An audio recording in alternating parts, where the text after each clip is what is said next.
दोस्तों नमस्कार।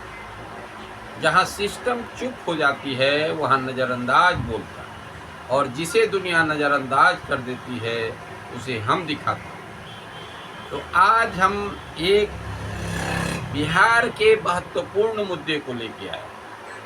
बिहार का यह महत्वपूर्ण मुद्दा वित्त रहित शिक्षा पद्धति से है। बिहार में वित्त रहित शिक्षा नीति के खिलाफ दरभंगा के पोलो मैदान में शिक्षकों एवं कांग्रेस सेवा दल का जोरदार प्रदर्शन बुधवार को आयोजित किया, जिसमें पोलो मैदान में शिक्षकों और शिक्षकेतर कर्मचारियों ने हुंकार भरा। वस्तु स्थिति में जानिए क्या है वित्त रहित व्यवस्था। लगभग 4 दशकों से बिहार में कुछ लोगों के द्वारा जगह जगह, क्योंकि विद्यालयों का अभाव था, जगह जगह जो है तो +2 की पढ़ाई शुरू की गई। वित्त रहित शिक्षक, शिक्षकेतर कर्मचारी, भूमि और भवन सब कुछ उसमें दिया गया। बिहार में उस समय शिक्षकों की काफ़ी कमी थी और बिहार में इंटरमीडिएट पढ़ाई के लिए मीलों जाना पड़ता था। इस उद्देश्य से जगह जगह वित्त रहित महाविद्यालयों की स्थापना हुई, जिसमें +2 की पढ़ाई शुरू की। उसके बाद एनडीए सरकार बिहार में बन गई। नीतीश कुमार के शासनकाल में 2005 में नई सरकार बनी। उससे पहले वित्त रहित शिक्षालय, +2 की पढ़ाई, डिग्री कॉलेजों की पढ़ाई भी शुरू कर दी। तो ये लाखों की संख्या में उससे कर्मचारी जुड़े हुए थे, शिक्षक जुड़े हुए थे। कई एकड़ में विद्यालय बना हुआ था, कहीं भवन कुछ कम था, कहीं कुछ अधिक था। जिसके पास जो क्षमता थी उस हिसाब से भवन बना करके वित्त रहित विद्यालय शुरू कर दिया और बच्चों को बाहर नहीं जाना पड़ता था। बच्चे मीलों यात्रा का जो है, अब जैसे दरभंगा जिला में केवल +2 की पढ़ाई थी, बाकी कहीं +2 की व्यवस्था नहीं थी, जिसके कारण ब्लॉक स्तर पर कई +2 की संस्थानें खुली, वित्त रहित संस्थान। जैसे आप सिंहवाड़ा प्रखंड में आप ले लीजिए, नागेंद्र झा महाविद्यालय, महंत विश्वेश्वर दास महाविद्यालय, इसी तरह विभिन्न प्रखंडों में कई विद्यालय खोली गई। अब उस समय जो नीतीश कुमार की सरकार थी, मंडल कमंडल में बटी हुई सरकार थी, उस समय में नीतीश कुमार ने देखा कि भाई अभी जो है ये वित्त रहित शिक्षकों को अगर हम अपने में शामिल करते हैं, इनको नियमित वेतनमान की व्यवस्था करते हैं, तो उसमें बहुत सारा सरकार का राशि लग जाएगा और इनको पैसा देना पड़ेगा। अभी तो इनको कुछ अनुदान दिया जाता है, अनुदान देने की प्रथा थी, तो उसमें तय किया गया जितना विद्यार्थी आपका पास करेगा उस हिसाब से अंशदान।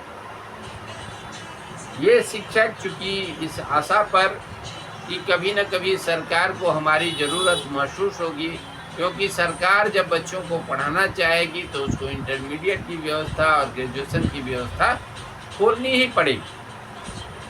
अब एक तरफ सारे संसाधन से युक्त महाविद्यालयों, उसके पास कई एकड़ जमीन को छोड़कर नीतीश कुमार ने नई शिक्षा नीति के तहत एक व्यवस्था कायम की कि प्रत्येक प्रखंड में हाई स्कूल को ही प्रमोट कर +2 बना दिया। अब प्रखंड में +2 बना दिया गया, हाई स्कूल को ही प्रमोट कर। फिर उसी हाई स्कूल में जो 5.5 एकड़ की ज़मीन होती थी हाई स्कूल में, उसी में +2 का भवन भी बना। कई विद्यालयों को भवन बना, कई विद्यालय आज भी भवन से वंचित है। अब इसी का एक दंश झेल रहा है अभी +2 अनुसूचित जाति, राजकीय उच्च माध्यमिक विद्यालय अनुसूचित जाति सिंहवाड़ा, जहाँ 2 कमरों में +2 की व्यवस्था चल रही। अब कई शिफ्ट में बच्चे पढ़ते हैं। 2 शिफ्ट में पहले प्राथमिक दौर पर जो है सो बच्चों को जो है प्राथमिक विद्यालय यानी 1 से 8 का व्यवस्था है प्रारंभिक अवस्था में, और दूसरे शिफ्ट में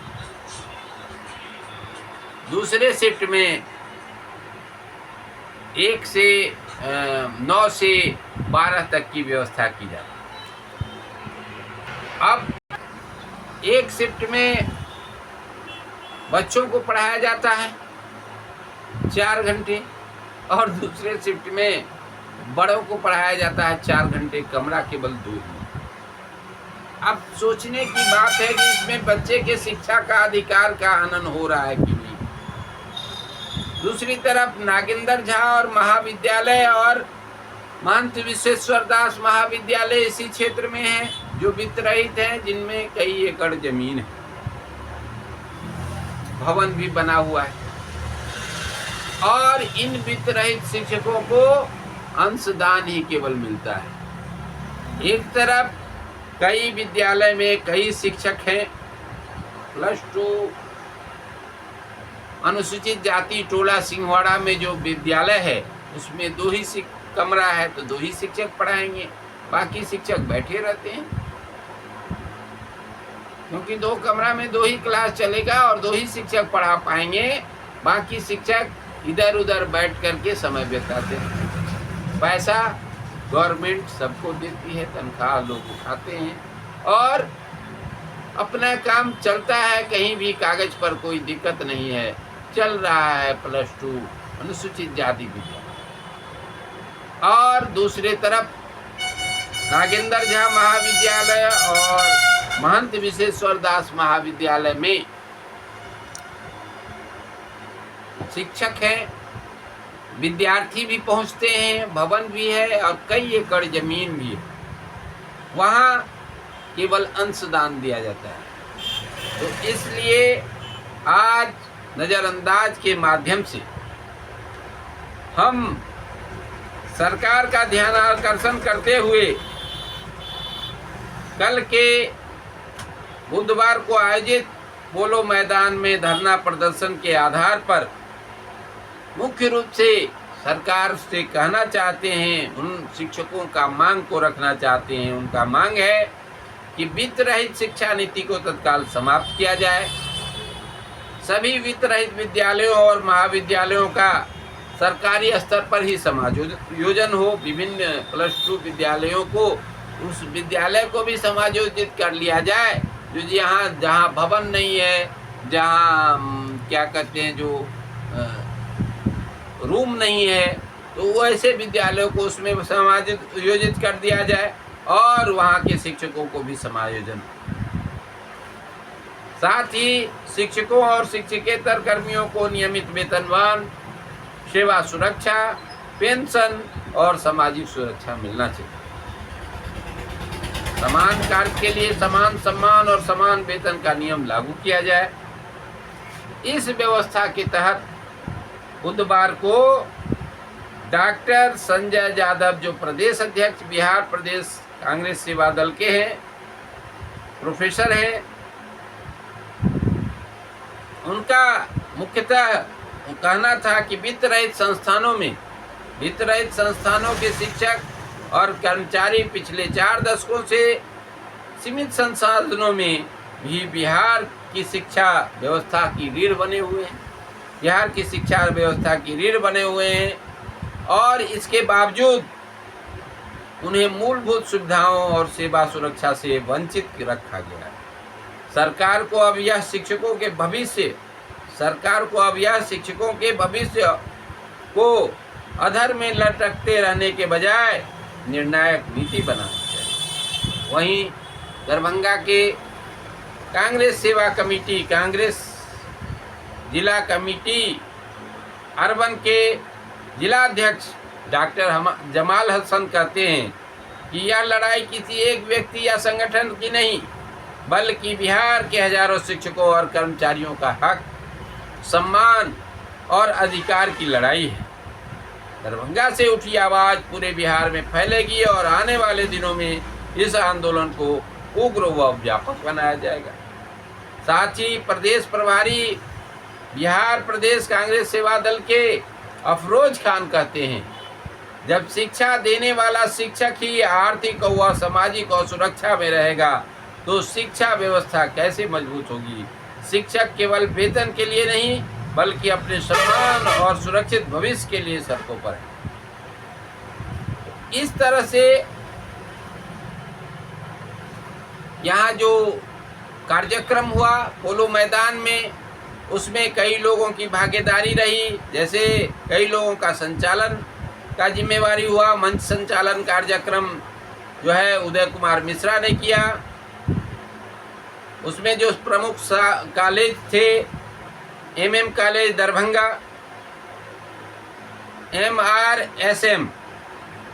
एमआरएसएम college, NJM college, RL college सहित अन्य कई संस्थान के प्रतिनिधि उसमें उपस्थित थे।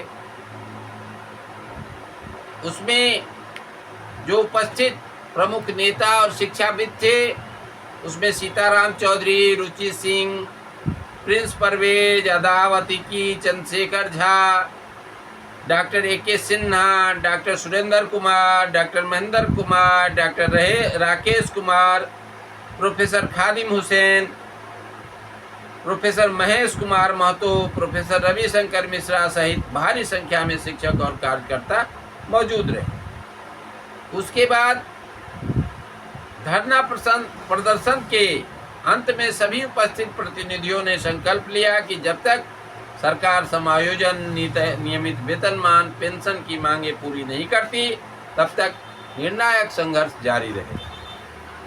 ये व्यवस्था कल पोलो मैदान में देखने में आया। तो दरभंगा के पोलो मैदान में जो वित्त रहित शिक्षा नीति के खिलाफ एक दिवसीय विशाल धरना प्रदर्शन का जो आयोजन किया गया, जो बिहार प्रदेश सेवा दल के राज्यव्यापी आंदोलन के तहत आयोजित इस प्रदर्शन में बड़ी संख्या में वित्त रहित विद्यालयों के, महाविद्यालयों के शिक्षक, शिक्षकेतर कर्मचारी, प्राचार्य और कांग्रेस कार्यकर्ता शामिल हुए थे। प्रदर्शनकारियों ने एक सुर में वित्त रहित शिक्षा नीति को खत्म करने, संसाधनों को समायोजन करने और नियमित वेतनमान की मांग को लेकर आर पार की लड़ाई लड़ने का ऐलान किया। दूसरी तरफ एनडीए की सरकार विगत 35-40 वर्षों से इन लोगों को आज तक कुछ व्यवस्था नहीं की। आज भी उदाहरण स्वरूप आपको बताए कि सरकार ने +2 की व्यवस्था को, हाई स्कूल की व्यवस्था को प्रमोट करके, हाई स्कूल की व्यवस्था को माध्यमिक व्यवस्था में तो मिडिल स्कूल को, जैसे कि प्राथमिक विद्यालय अनुसूचित जाति को मिडिल स्कूल बनाया गया, मिडिल स्कूल अनुसूचित जाति को फिर हाई स्कूल में माध्यमिक करके उसको उत्क्रमित किया गया और अब वो +2 विद्यालय चल रहा। सरकार की व्यवस्था में सरकार को तो कोई दिक्कत नहीं है, कागजी तौर पर चल रहे हैं, लेकिन आम जन को इससे क्या फायदा है। आम जन के लोग जो बच्चे हैं उनको नियमित पढ़ाई नहीं हो पाती। अब बताइए 4 घंटे में 8वां तक की पढ़ाई 2 ही कमरे में, पहली क्लास से लेके 8वीं क्लास तक पढ़ाई होती है। दर्जनों शिक्षक हैं और कक्षा केवल 2। तो वहाँ सरकार के पैसों का दुरुपयोग हो रहा है। शिक्षकों को वेतन मिल रही है और बच्चों को पढ़ाई नहीं मिल रही। कारण क्या है? तो भवन न होना, भूमि न होना, जमीन न होना। कई बार इस विषय को उठाया गया, लेकिन इस विषय पर कोई आज तक सरकार के कान में जू तक नहीं रही है। जबकि सिंहवाड़ा अनुसूचित जाति के क्षेत्र में कई सरकारी जमीन है, नदी किनारे बहुत विस्तृत क्षेत्र में लोगों को जमीन का पर्चा काट दिया गया। बहुत सारा सरकारी जमीन है, लोगों ने, ग्रामीणों ने खरीद के भी जमीन रखने की बात कहा कि जमीन सरकार स्कूल के लिए खरीद के रखे, लेकिन उस दिशा में न सरकारी कोई पहल हुई और न किसी तरह से ग्रामीण लगातार प्रत्येक वर्ष आवाज़ लगाते रहे हैं, लेकिन इस विषय पर कोई बात नहीं। दूसरी तरफ नागेंद्र झा और महाविद्यालय, नागेंद्र झा महाविद्यालय, महंत विश्वेश्वर दास महाविद्यालय में कई एकड़ की भूमि है, भवन बना हुआ है, शिक्षक हैं, लेकिन उनको पेमेंट नहीं मिलता है, उनको केवल अंशदान मिलता है। वहीं बच्चे पढ़ाई भी करते हैं, भवन भी है, बच्चे पढ़ते भी हैं, नियमित क्लास चलती है, सारी व्यवस्था है, लेकिन उनको मजदूरी नहीं मिलती। एक तरफ बच्चों के भविष्य के लिए जो नियमित कार्यरत शिक्षक और शिक्षकेतर कर्मचारी हैं वित्त रहित विद्यालयों के, उनको मजदूरी नहीं मिल रहा है, और दूसरी तरफ सरकार जिनको मजदूरी दे रही है, पढ़ाना चाहते हैं, लेकिन वहाँ भवन नहीं है, 2 कमरे में कैसे 10-12 शिक्षक पढ़ाएंगे। तो यह दोहरी व्यवस्था कैसे चलेगी? सरकार को इस पर विचार करना चाहिए। यह दरभंगा जिला के एक प्रखंड का ये उदाहरण, ऐसे कई जगहों की स्थिति है। कई जगह तो पेड़ के नीचे पढ़ाई होने की बात होती है, बधाई पट्टी वगैरह है, इस तरह पेड़ के नीचे भवन है, उसको दूसरे भवन में शामिल कर दिया गया, दूसरे स्कूल में ले गया। अब पेड़ के नीचे न भवन बनेगा न स्कूल चलेगी, और विद्यालय के एक ही विद्यालय में 2-2 विद्यालय चल रहा है। तो शिक्षा के नाम पर बिहार सरकार केवल खाना पूर्ति कर, ऐसा कांग्रेस सेवा दल के लोगों का कहना है। अपने धरना प्रदर्शन में उन्होंने कहा कि जब तक इस व्यवस्था को दुरुस्त नहीं की जाती है, जब तक इस व्यवस्था में शिक्षकों को सम्मान, उचित वेतन, उचित सुरक्षा, सेवा सुरक्षा नहीं दी जाती है, तब तक आंदोलन जारी रहेगा। एक तरफ विद्यार्थी प्रताड़ित हो रहे हैं, विद्यार्थी के बच्चों का जो शिक्षा का अधिकार है उसका हनन हो रहा है। बच्चों के शिक्षा के अधिकार को दोहरी शिक्षा नीति के तरफ प्राइवेट में लूटा जाता है। इधर जो सरकारी विद्यालय से जो बच्चे हैं, उन बच्चों को जो अधिकार मिलना चाहिए वो मिल नहीं रहा है, क्योंकि 2 ही कमरे में +2 का विद्यालय चल रहा है, 4 घंटा मिडिल स्कूल और 4 घंटा हाई स्कूल और +2। अब 8 कमरा, 2 ही कमरा में 8 क्लास, 4 घंटा चलता है, दर्जनों शिक्षक बैठे रहते हैं, उनको पढ़ाने के लिए जगह नहीं है। सरकार के खाते में खाना पूर्ति हो रही है, लेकिन अनुसूचित जाति के अधिकार का हनन हो रहा है। अनुसूचित जाति सिंहवाड़ा के बच्चों के अधिकार का हनन हो रहा है।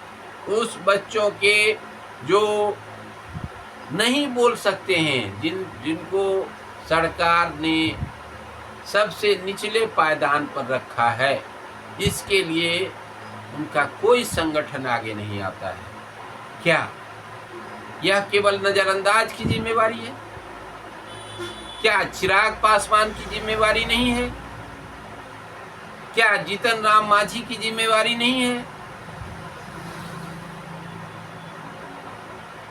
यह अनुसूचित जाति विद्यालय 2 ही कमरे में चल रहा है, वर्षों से आवाज लगाया जा रहा है। उस विद्यालय को जो 5वां तक था उसको अपग्रेड करके मिडिल स्कूल, और मिडिल स्कूल को अपग्रेड करके हाई स्कूल, और हाई स्कूल को अपग्रेड करके +2 बना दिया जाता है। तो यह अनुसूचित जाति के लोगों के साथ ठगैती, नहीं तो और क्या। उसको 2 ही कमरा है आज भी। जो 5वीं तक जो क्लास चल रही थी उसको दो कमरा मिला, टीन का जो छप्पर मिला, आज भी वो टीन सड़ गया है लेकिन छप्पर उसी तरह है। कई करोड़ का करोड़ रुपया उसमें प्रति महीना तनख्वाह के रूप में बढ़ जाते हैं, लेकिन विद्यार्थी को मिलता क्या है? आखिर बच्चों का अधिकार का यह हनन सरकार कैसे बर्दाश्त कर रही है? केवल व्यक्तिगत स्वार्थ, जो उस बच्चों को अधिकार नहीं मिलना चाहिए, बच्चे मूर्ख रहेंगे तभी हमारी सरकार चलेगी, इस व्यवस्था के तहत इस तरह की बात होती है। बार बार इस क्षेत्र के विधायक जी भी आवाज लगाए हैं, लेकिन विधायक जी के प्रतिनिधि हर बाल दिवस के रोज वहां से आवाज लगाते हैं कि इस विद्यालय का जीर्णोद्धार होना चाहिए। कम से कम जितना ही जमीन है उसी पर 3 मंजिल का जो +2 का व्यवस्था है, +2 विद्यालय का जो बनने की व्यवस्था है, वह व्यवस्था वहाँ क्यों नहीं बन रही है? +2 का भवन वहाँ क्यों नहीं बन रहा है? ये व्यवस्था कब शुरू होगी? इस व्यवस्था में शिक्षकों को क्या है, आते हैं जाते हैं, अपना वेतन पाते हैं, उनको क्या लेना देना है?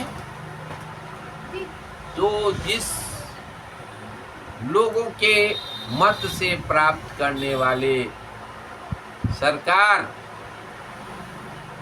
अनुसूचित जाति के सम्मान में सरकार आज तक क्यों चुप? विगत 40 वर्षों से ये कहानी चल रही है। इधर वित्त रहित शिक्षक अपना डफली बजा रहे हैं लेकिन उनको कुछ मिल नहीं रहा है, उनको अंशदान मिल रहा है। और दूसरी तरफ अनुसूचित जाति विद्यालय सिंहवाड़ा के +2 होने के बाद केवल 2 कमरों में बच्चे पढ़ने को मजबूर हैं। 8-8 वर्ग के बच्चे, 1ली से 8वीं तक के बच्चे 2 कमरे में कैसे पढ़ते होंगे? और दर्जनों शिक्षक वेतन उठा रहे हैं। इसी तरह से कमोबेश स्थिति आपको वहाँ की भी है, जो वहाँ दर्जनों बच्चे जो है सो पैसा उठा रहे हैं लेकिन कार्रवाई कुछ नहीं हो रही है। दर्जनों बच्चों के अधिकार का हनन हो रहा है और इस तरह से अभी तक कुछ नहीं मिल रहा है। तो ये दोहरी व्यवस्था क्यों? केवल इसलिए कि वित्त रहित शिक्षकों में अधिकतर संख्या सवर्णों की है, केवल इसलिए कि वित्त रहित शिक्षकेतर व्यवस्था में अधिक से अधिक सवर्णों का अंशदान दिया गया है। सवर्णों द्वारा ये व्यवस्था बनाया गया ताकि सवर्ण को लाभ नहीं मिलना चाहिए। जो मंडल की सरकार एनडीए चल रही है, इसमें ऐसे वित्त रहित शिक्षकों की व्यवस्था क्यों नहीं उठाई जा रही उसमें? और दूसरे तरफ तो एक तरफ तो वहाँ सवर्ण की व्यवस्था दुर्दशा में चल रही है, दूसरे तरफ अनुसूचित जाति विद्यालय सिंहवाड़ा में अनुसूचित जाति के बच्चों की स्थिति दयनीय चल रही है। उनको 8 घंटा पढ़ाई होना चाहिए, 6 घंटा की व्यवस्था होनी चाहिए, कम से कम 10 से 4 सभी स्कूल चलता है, 3 का भी स्कूल चलना चाहिए। वहाँ बच्चों को जो 4-4 घंटे का शिफ्ट बांट करके पढ़ाई होती है, क्या सबसे पिछड़े परिवार के बच्चे को इस तरह से उनके साथ क्या ये दुर्व्यवहार के अधीन नहीं आएगा? वहां भवन क्यों नहीं बन रहा है? वित्त रहित, अभी वित्त रहित कॉलेज की जो स्थिति है वहां भवन बना हुआ है, लेकिन अनुसूचित जाति विद्यालय में चारों तरफ बिल्डिंग पर बिल्डिंग बन रहा है, चारों तरफ व्यवस्था हो रही है, +2 की विद्यालय का भवन चारों तरफ बन रहा है, तो +2 विद्यालय अनुसूचित जाति सिंहवाड़ा में भवन क्यों नहीं +2 का बना? इस ज्वलंत मुद्दे को चिराग पासवान जी क्यों नहीं उठा रहे? इस ज्वलंत मुद्दे को भीम सेना के लोग क्यों नहीं उठा रहे? क्योंकि गरीब के बच्चों को शिक्षा नहीं मिलना चाहिए। इस ज्वलंत मुद्दे को जीतन राम मांझी क्यों नहीं उठा रहे कि गरीब के बच्चे को नहीं पढ़ाई मिलना चाहिए? इस व्यवस्था को वित्त रहित शिक्षकों की व्यवस्था से जोड़ने की जरूरत है कि एक तरफ वित्त रहित शिक्षक अपने अधिकार के लिए त्राही त्राही कर रहे हैं, कई शिक्षक रिटायर कर गए, कई शिक्षक जीवन में कभी वेतन नहीं मिला और मर गए, कई शिक्षकेतर कर्मचारी आज दर दर भटकने पर मजबूर है। दूसरी तरफ अनुसूचित विद्यालय, अनुसूचित जाति के साथ नाइंसाफी की जा रही है। जो ही भूमि है उस पर भी अगर +2 विद्यालय का भवन बन गया रहता तो कई बच्चों की स्थिति थोड़ा सा बेहतर होता। कम से कम 2 कमरे में जो पढ़ाई की जो दुर्दशा है उसको तो झेलना नहीं होता। उसी विद्यालय में देखने में आपको आएगा कि कई